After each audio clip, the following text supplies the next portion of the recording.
In the heart of the African savanna, where golden grasses sway beneath a blazing sun, a rare spectacle unfolds, one that balances on the edge of horror and fascination. Meet the white lion, an animal renowned for its beauty and rarity, now transformed by an unexpected and gruesome affliction. This magnificent creature roams in agony, its once majestic mane now a battlefield, marred by a horrific barnacle wound that tells a dark story of survival and the brutal forces of nature.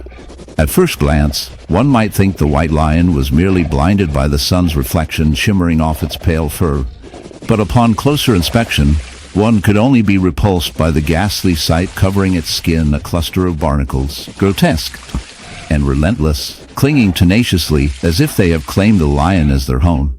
What are barnacles, you may wonder? These small, arthropodous creatures typically attach themselves to ships and rocks, seeking the foundations of stability in the tumultuous waters. In this case, however, they have found an unfortunate host in the lion, turning its body into a veritable buffet of flesh and unyielding crustacean. This is not merely a plight of aesthetics. The barnacle infestation creates deep, festering wounds that are both painful and debilitating. The lion's immune system, distracted by the struggle against these savage invaders, weakens. It fights a two-front war against hunger and infection. Driven by desperation, the lion is forced to adapt, preying less on the elusive antelopes that now seem to mock its efforts, and grappling with every step it takes as the barnacles draw out its strength. Nature has a dark sense of humor, as this unfortunate lion's predicament mirrors a broader reality. A cruel, twisted turn of fate prompts an unsettling thought: how often do we, as humans, attach ourselves to the very thing that sustains us, inadvertently becoming parasites in the cycle of life? In the biting cold of the Arctic wasteland, where silence reigns like a ghost and life clings precariously to the icy land, we find ourselves face to face with an unlikely survivor, a polar bear. However, this isn't just any polar bear. This creature embodies resilience entwined with the grotesque. One of its front legs, deeply pitted and grotesquely marred, is a testament to the chilling power of nature's unexpected hosts. The leg is an unsettling canvas, speckled with barnacles, those unassuming sea creatures that, despite their innocent appearance, have latched onto this majestic hunter in a terrifying display of nature's unyielding brutality. Imagine this bear, often portrayed as the king of the Arctic, now reduced to a struggling, infected shell of its former glory. A living reminder of the fragility of existence. In a world where survival often means suffering, the barnacles thrive on the polar bear's thick, blubbery skin, their white shells contrasting starkly against the dark, matted fur. This particular bear, who we shall affectionately nickname Boris, became an unsuspecting host as the barnacles latched onto its leg while swimming through its icy realm. The unfortunate reality is that these creatures, usually harmless filter feeders that cling to rocks and ships, have taken advantage of this vulnerable giant as Boris navigates through his frigid territory. Each stroke through the water seems to invite more barnacles, an infestation that burgeons painfully. The wounds they create are not merely unsightly, they are living hell. From small, irritating bumps, each barnacle builds a fortress, causing open sores that become breeding grounds for infections, maggots, and decay. As with most parasites, the barnacles feed off Boris not only physically but also psychologically. Each painful throb reminds him that he is not just fighting against the elements, but also grappling with insidious invaders that threaten his very survival. The once proud predator now limps around, a living testament to a battle fought far beneath the surface of the ocean. In the world of polar bears, even the mightiest can fall prey to their own ecosystems, highlighting a grim truth about nature's survival comes with a price. The barnacles, oblivious to the devastation they cause. In the unforgiving expanse of the Arctic tundra, where life seems like a distant memory, a solitary polar bear trudges through the snow, its massive frame cloaked in the blinding whiteness of the landscape. But something is amiss. There, nestled among the thick white fur, is a gruesome sight that defies nature's grandeur, a horrific hive wound, a swirling mass of angry bees claiming their unwanted territory on the bear's back. Riddled with the sting of tormented existence, this unfortunate creature becomes a living canvas of nature's darkly comedic balance, where beauty and horror intertwine in an unsettling dance.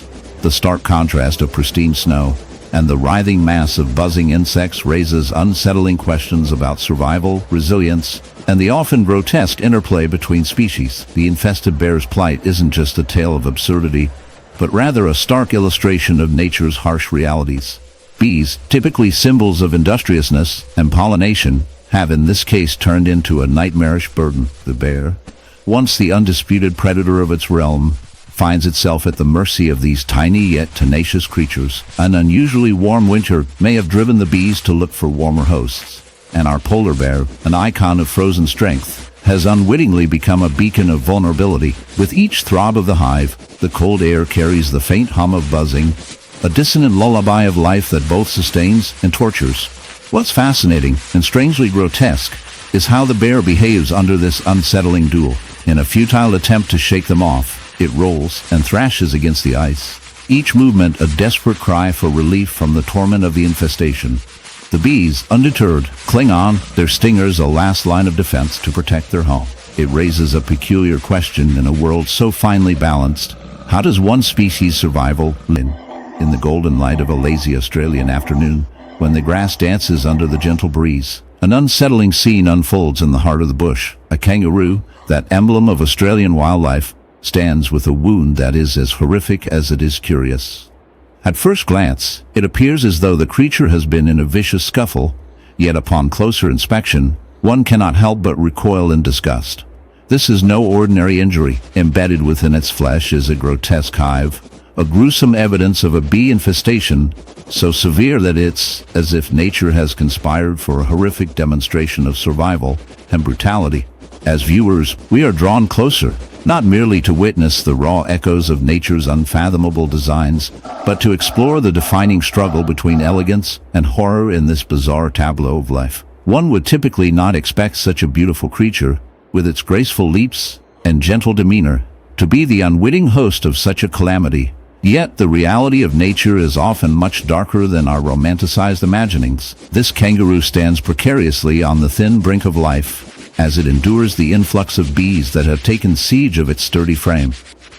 These pollinators, usually seen as proud architects of the floral world, have made their home inside the soft, yielding flesh of our friend. Their tiny legs work ceaselessly, extricating sweet sustenance, while simultaneously forging tunnels through tissue, creating a hive where only months prior, pure muscle once thrived. It is both revolting and fascinating. With their bodies, each bee boasts a specialized apparatus designed perfectly not just for honey production, but for survival in a world where prey and predator must coexist in a horrifying dance of life and death. The bees filter coarsely through the kangaroo's skin, taking residence in an open wound, creating a hive that perpetually fills with honey, pus, and exudate, weaving an intoxicating mixture that lures more bees into the macabre nursery.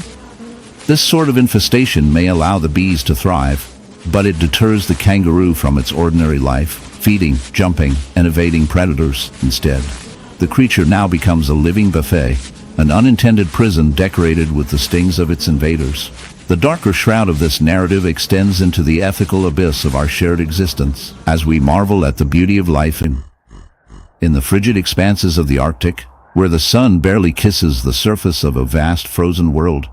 Darkness often lurks beneath the ice. Here, we find a polar bear, a magnificent creature that embodies both grace and power. But today, instead of witnessing its majesty, we are confronted with a horrifying reality, a gruesome wound afflicting its once commanding visage, seething with a grotesque colony of barnacles.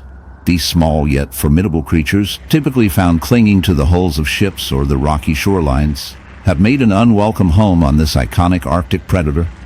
As we delve into the intricacies of this affliction, it becomes a chilling tale of nature's tenacity, yet also a stark reminder of the devastating impacts of climate change and the interconnectedness of all living beings. Imagine, if you will, the bear's enormous paw, a symbol of strength, now grotesquely outshone by an ugly patchwork of barnacles. These crustaceans, resembling dark, hardened tumors, have invaded its skin, burrowing into the layers of blubber that normally protect it from the icy waters. They are not mere decorations. They are parasites, drawing sustenance from their host while doing unimaginable damage.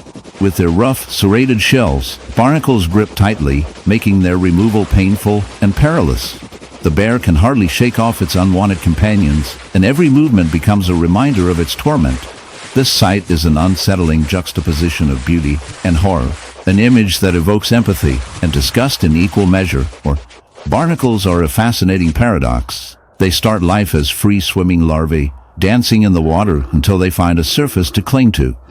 Once settled, they become indelibly ensnared, sacrificing their mobility for a life rooted in place. In the stillness of a quiet countryside, a shockingly grotesque scene unfolds. An innocent horse, once strong and majestic, now bears a horrific wound, one that would make even the most hardened of souls cringe. Nestled into the tender flesh along its flank is a grotesque mass, an abandoned beehive, its gruesome presence a haunting reminder of nature's darker side. This is no mere mishap. It is a chilling testament to an unexpected and sinister twist of fate. Imagine the panic that erupts when a peaceful creature unwittingly disturbs the delicate balance of an entire bee colony, inviting a swarm of vengeful defenders. The aftermath is nothing short of a horror story, where dozens, sometimes hundreds, of bees drill their stingers into the flesh, injecting venom and venomous rage. The result is a festering wound, a horrifying spectacle where the skin is punctured and inflamed, alive with the pulsating threat of necrosis. The milky ooze that seeps from the gaping injury is more than just a visceral sight. It's a grim cocktail of pus, cellular decay, and the remnants of a bee buffet. This isn't just a wound. It's a grotesque ecosystem where the horse's instinctive fight for survival becomes a war against the very insect that once played a crucial role in pollination. Their noble contributions to humanity now twisted into a scene of chaos and suffering. In the gruesome aftermath, the horse flinches and thrashes, desperately attempting to rid itself of the invaders, a turmoil illustrating a natural world where harmony teeters precariously on the brink of horror. But the story of the bee infestation doesn't end here. With an eye toward